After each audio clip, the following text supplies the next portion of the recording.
Voy a analizar el caso de dos multinacionales distintas en Asturias.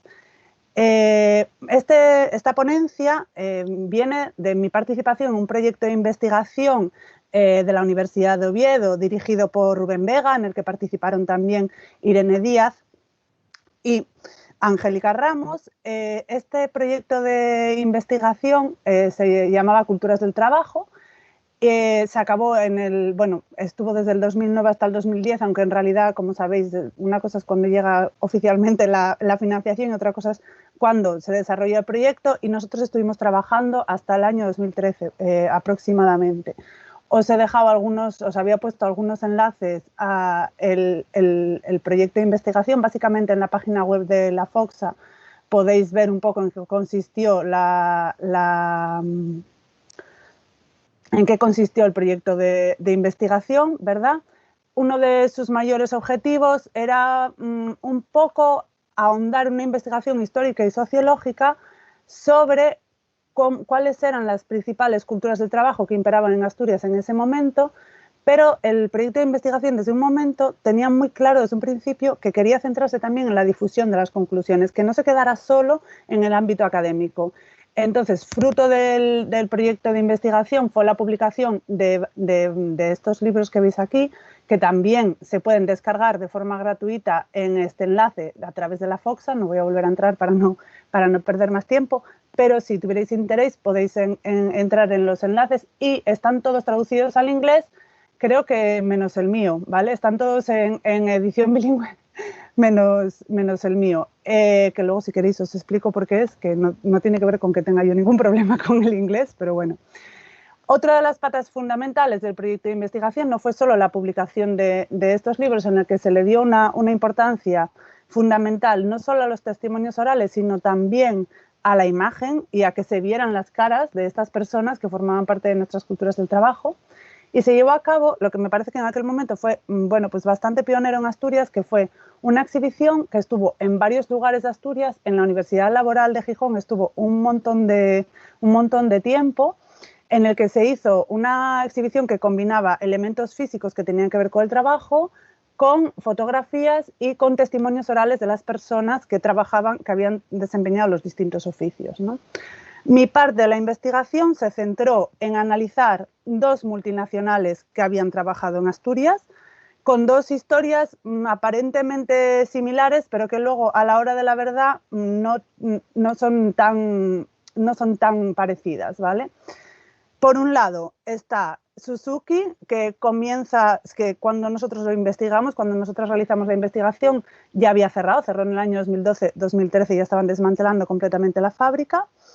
Eran una fábrica que se dedicaba a la fabricación de motocicletas, que habían abierto la fábrica en el año 1940 dentro de Gijón capital, dentro de lo que es la ciudad urbanizada, en el barrio del Natahoyo, y habían abierto con capital español. Solo es un poco también casi la historia de estas dos multinacionales es casi una historia paralela de la industrialización en España, ¿no? Pues son dos fábricas que abren durante los años de estabilización y expansión del franquismo, con capital español, que después entra esta fábrica a tener una colaboración austriaca, entra Puig y empiezan a fabricar las motocicletas Abelló Puig. Y después de esto, en el año 83, aparece una verdadera multinacional que tiene sedes en todo el globo, como Suzuki, que se hace con el 36% del accionariado. Aquí ya empieza a haber muchas tensiones dentro de la fábrica y dentro de las personas que trabajan en la fábrica, con los nuevos sistemas de trabajo que intenta imponer la multinacional japonesa. Después, el capital español desaparece por completo del negocio y Suzuki compra el conjunto del accionariado de la empresa en el año 93. Y a partir de entonces la empresa se va a llamar Suzuki Motor.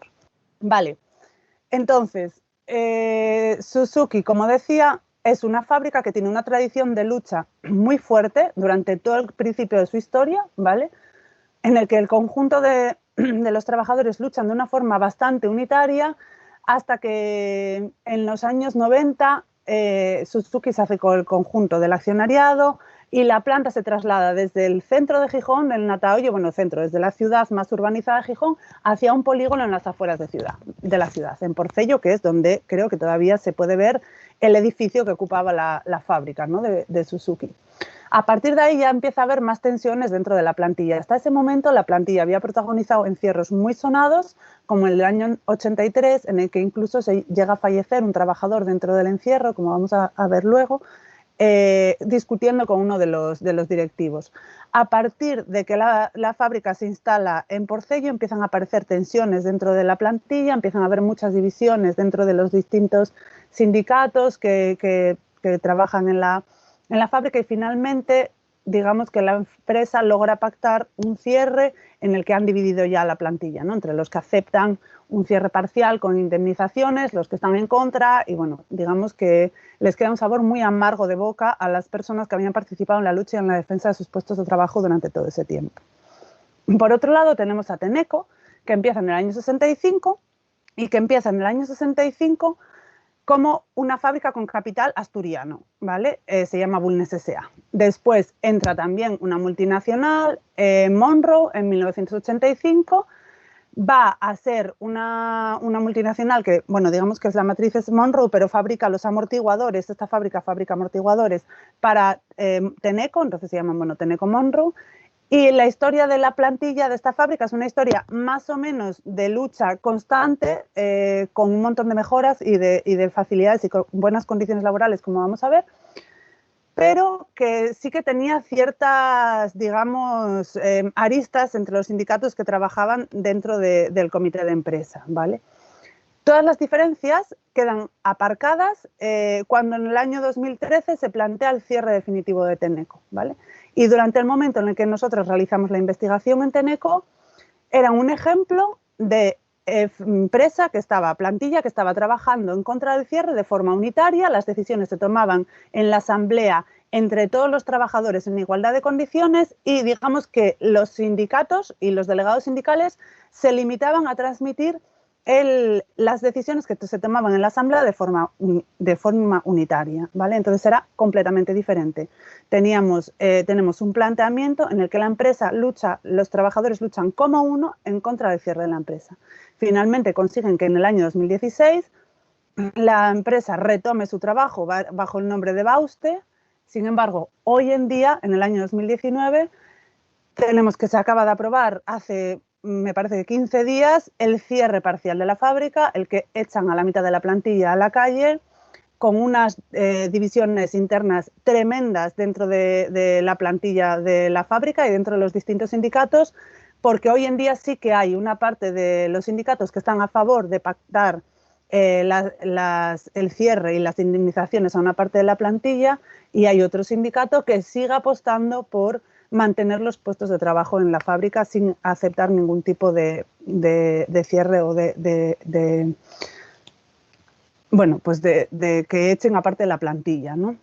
Las dos fábricas, y esto me interesa resaltarlo, son un típico ejemplo de la estrategia de las multinacionales para el cierre y la deslocalización. Ninguna de las dos tenían pérdidas reales en la fabricación y en la producción y en la venta de lo que hacían en sus plantas en Asturias, en Sisión, pero las dos se las arreglan a través de una contabilidad, digamos, muy imaginativa para presentar la situación global de la fábrica como que está perdiendo dinero por la producción que se hace en Asturias, ¿no? Y lo que hacen es facilitar la deslocalización de estas empresas y llevarlas para otros lugares donde el capital les resulta más fácil, ¿no? Lo que yo voy a hacer es centrarme en el trabajo de las mujeres en la línea de montaje y en la fábrica, ¿vale? Cuando nosotros analizamos cuáles son las relaciones laborales o cómo es el trabajo en una fábrica, normalmente nos centramos en analizar situaciones y temas como las horas de trabajo, los horarios, los salarios, las condiciones laborales, la relación entre los trabajadores, los sindicatos, etc. Pero hay muchas más preguntas que tenemos que lanzar y a las que tenemos que prestar atención, creo, desde mi punto de vista, cuando trabajamos con mujeres que trabajan en estas fábricas y en estos entornos, ¿no? En primer lugar, cuando se entrevista a un varón, a un hombre, sobre su actividad laboral en una empresa o en una línea de montaje, normalmente nunca se le pregunta cómo se las ha arreglado para reincorporarse al trabajo después de haber tenido un bebé. Después de que aparezca un bebé en su unidad familiar, no se le pregunta cómo se las ha arreglado para volver al trabajo, si ha cogido la baja de paternidad, si está dejando el bebé en la guardería. Estos temas no se trabajan cuando se habla con un hombre. Sin embargo, cuando yo me puse a trabajar con estas mujeres me di cuenta de que era un problema central en sus vidas. Como vamos a ver, voy a poner algún caso específico de esto, ¿no? Tampoco se les pregunta cómo se las arreglan para participar en encierros, en huelgas, cuando tienen niños pequeños o pues cuando su pareja está embarazada, ¿no? Esto es algo que no se obvia por completo, ¿no? Por otro lado, tampoco se les pregunta cómo se las arreglan para conciliar su vida familiar y su vida laboral. Y desde luego no se les suele preguntar si han sufrido algún tipo de acoso sexual mientras trabajaban por parte de sus otros compañeros varones, ¿vale? Todas estas cuestiones sí aparecen cuando analizamos el trabajo de mujeres en entornos eminentemente masculinizados, ¿vale? Por ejemplo, ¿qué es lo que sucede cuando las mujeres tienen que trabajar siendo madres, ¿no? He escogido representar un poquitín los testimonios orales, darles la voz directamente a las mujeres a las que entrevisté, pero como en la inmensa mayoría del público nuevamente iba a ser, iba a usar el inglés como lengua franca, creí que introducir los audios directamente no iba a aportar nada, entonces lo que hice fue traducir directamente las intervenciones y yo os las voy a leer, ¿vale? En el año 82 vinieron los japoneses y hubo otra regulación. Estuvimos en el paro. De aquella yo estaba embarazada de mi tercer hijo. Tuvimos un encierro que duró hasta el día 23, que vino la policía para desalojar. El encierro por el expediente de regulación del 86, ese fue mucho más gordo, porque fue en el mes de diciembre y murió un chico de comisiones obreras del comité de 40 años de un infarto por una discusión con el director. Ahí intervino ya la administración, la policía, la Guardia Civil, que fue a sacarnos el 23 de diciembre. Yo di a luz el 14 de enero. Que luego lo de las bajas por maternidad, dejar a un niño de 4 meses en la guardería. Seguimos con el testimonio de Raquel Novoa. Yo estaba casada con un austríaco. El padre de él era uno de los directores de la empresa y una hija tengo con él. Él trabajaba en la empresa también. Por regla general, si la niña se ponía mala y teníamos que llevarla al médico, iba yo con ella y a reuniones del colegio, salvo excepciones. Pero por regla general iba yo. ¿El por qué? Pues no lo sé. Porque nos tocó, porque las parimos, porque es el rol que nos toca, que se sigue. Cuando nació la niña tuve 16 semanas de baja. Volver a trabajar y dejar al bebé en casa. Era tan pequeñita. Lo más doloroso que te puedas imaginar. Muy mal, fue horrible. Al principio se quedó en casa de mi suegra. Luego la operaron y se quedaba en casa de mi madre. Y luego con 2 años y medio ya empezó a la guardería. La baja por maternidad es muy poco, es un dolor dejar a un niño tan pequeño así. Y lo de la lactancia, las horas que te dan no te permiten seguir con la lactancia, a no ser que te lleven el niño al trabajo. Yo creo que la madre debería poder estar por lo menos 1 año con los niños después de dar a luz. A continuación, quería poneros un vídeo que formaba parte del trabajo en el que se ve directamente el audio de una de las trabajadoras y explicando un poco cómo es el trabajo en la cadena de montaje porque está directamente subtitulado. En la propia exhibición se ponían las intervenciones subtituladas al inglés, ¿vale?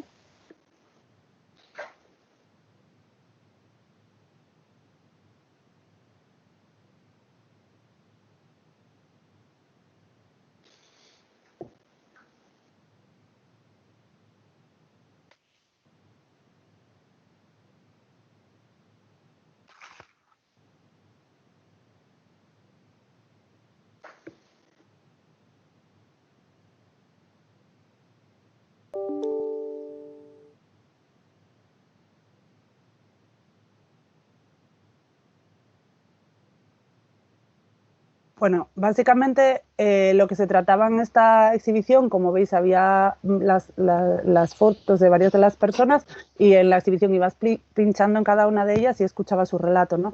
Lo que se trata lo que intentábamos con este relato era un poco transmitir la idea de lo que significa trabajar en una línea de montaje, que es algo que es una constante tanto en las mujeres como en los hombres que trabajan en las fábricas a las que yo entrevisté, que eran todas, digamos, pues líneas de trabajo, ¿no? Líneas de producción.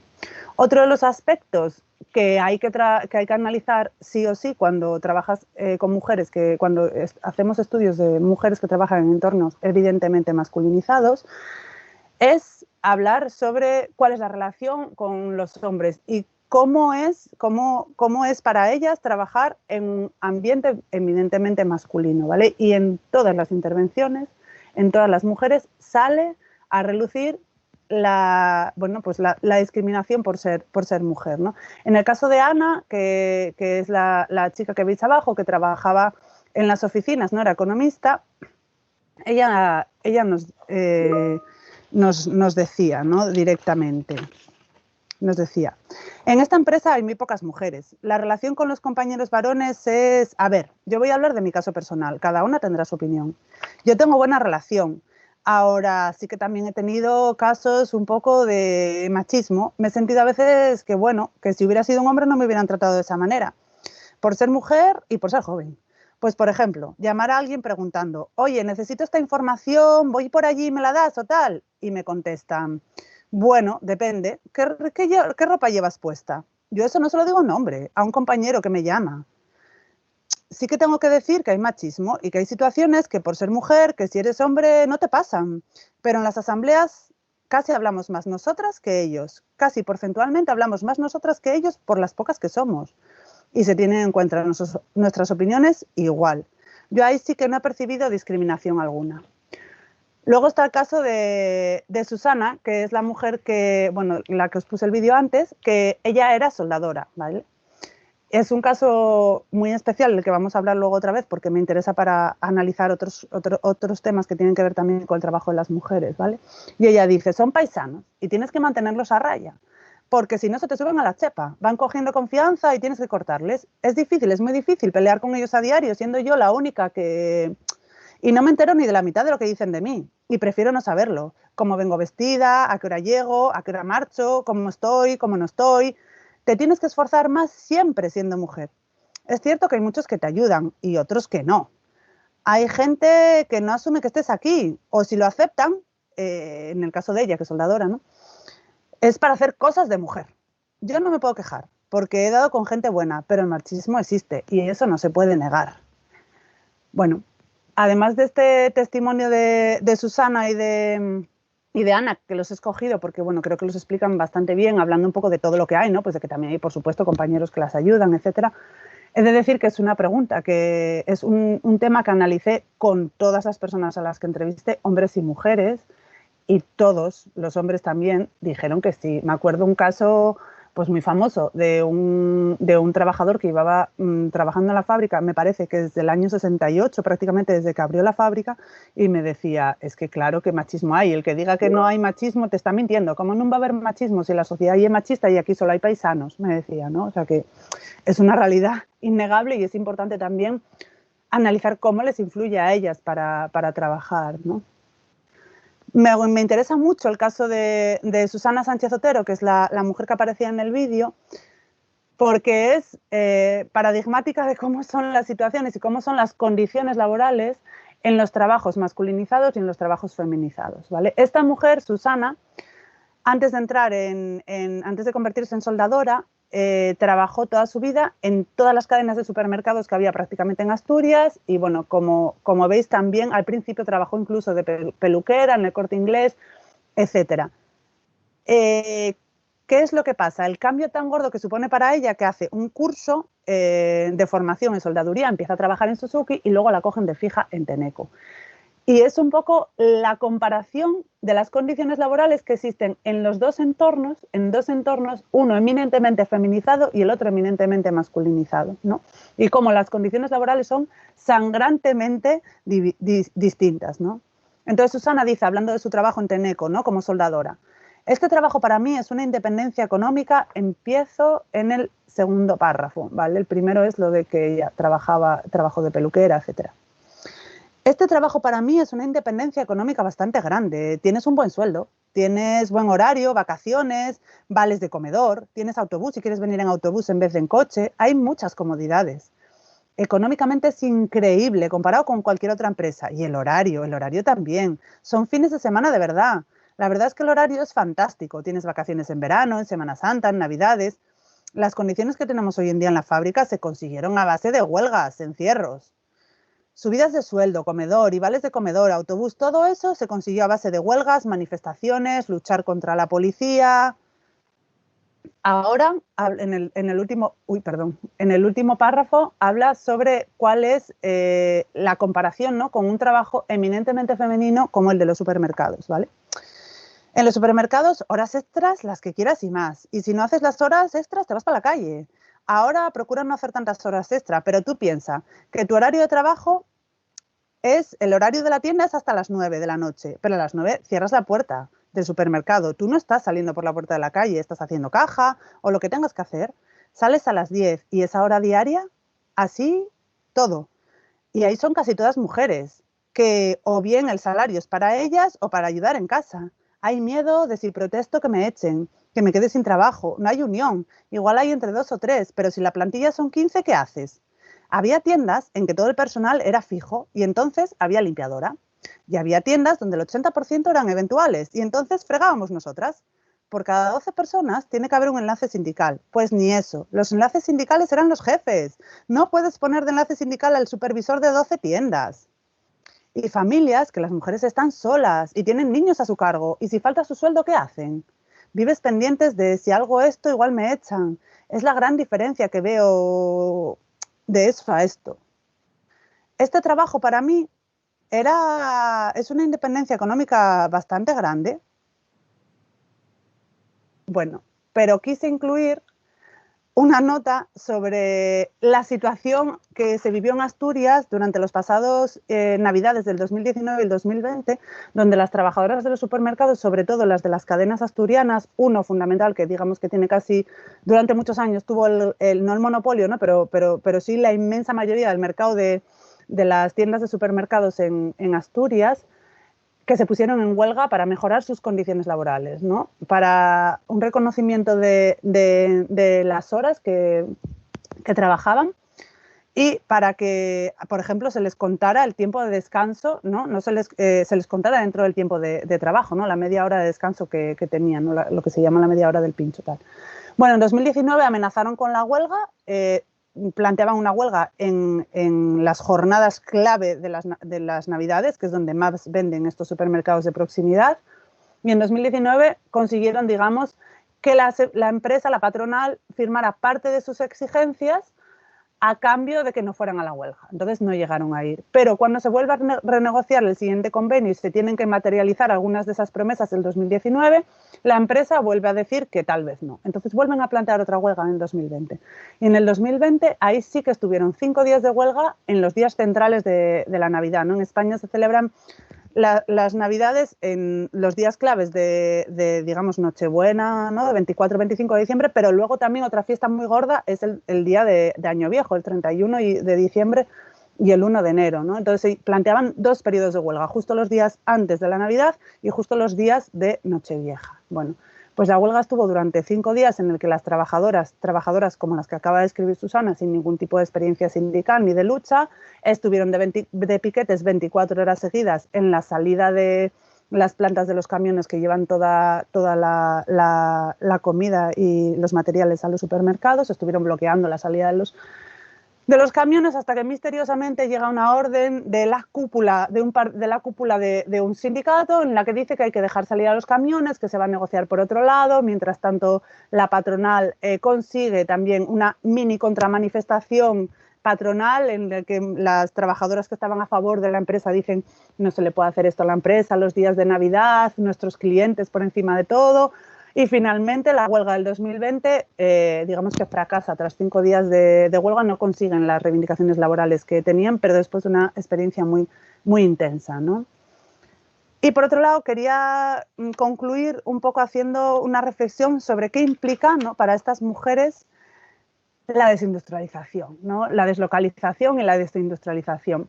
Me interesa comparar la perspectiva, me interesa señalar la perspectiva laboral que tenían estas mujeres cuando se hacen estas entrevistas, que es en plena crisis económica, el año 2012, 2013, ¿vale?, cuando más pega la crisis anterior en Asturias, y que es una situación muy parecida a la que se está viviendo hoy en día en Asturias, ¿no? Entonces, esta mujer, Carmen, por ejemplo, que era la mujer que trabajaba en la cocina de Tenneco, dice: Asturias tiene la juventud muy preparada y con pocas oportunidades de trabajo. Me parece que es la generación más preparada y con menos oportunidades que hay. Y ante eso, los que estamos menos preparados, pues ya me contarás, yo no lo sé. A lo mejor algún trabajo de cocinera en sidrerías o algo así encuentras, pero ya son más que nada explotados. Son muchas horas de trabajo, menos cotización. Las condiciones serían completamente distintas porque aquí estamos bien. Sábados y domingos no trabajamos, en Navidad, Semana Santa, en verano hay 3 semanas de vacaciones. Ya me contarás dónde hay eso.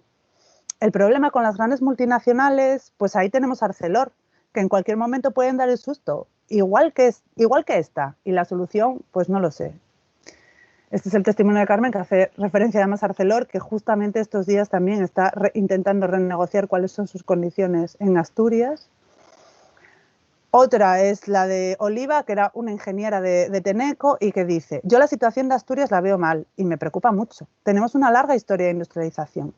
Cuando entramos en una democracia donde se quería que los hijos de los trabajadores, que hasta ese momento nunca habían tenido acceso a una formación universitaria, la tengan. Yo tengo un hermano que es maestro industrial y trabaja aquí. Yo tengo formación universitaria. Venimos de una familia de trabajadores. Nuestros abuelos estuvieron en la guerra sufriendo las consecuencias y no tuvimos ningún tipo de limitación para estudiar. Mucho esfuerzo de nuestros padres, pero en una universidad pública. Y si dejamos que se desmantele, pues después no va a volver a haber nada. El trabajo, siempre digo que trabajamos para vivir, pero creo que es necesario. Creo que te enriquece y te hace crecer y cuestionarte todo. El trabajo no es agradable, te hace madrugar, discutir, pero todo es lo que te hace tener siempre un punto de vista ante muchas situaciones distinto. A nivel económico, todos necesitamos trabajar para vivir. Además, hoy, perder el trabajo significa muchísima preocupación, porque ahora no hay nada. Quedarte sin trabajo hoy es muy duro, porque el panorama que tenemos es que no hay nada. Yo confío en que esto lo hagamos cambiar. El cómo, pues creo que Tenneco está dando ejemplo. Y bueno, sí que es cierto que en su momento dio ejemplo, ¿no?, de cuál era la salida que se podía llevar a cabo, pero bueno, se quedaron en una situación verdaderamente complicada que finalmente pues ha acabado bastante mal, ¿no?, como os decía antes. Y bueno, esto es un poco lo que os quería contar. Muchas gracias por haberme atendido. Y pues nada más, voy a dejar de compartir y esto es un poco mi presentación. Muchas gracias.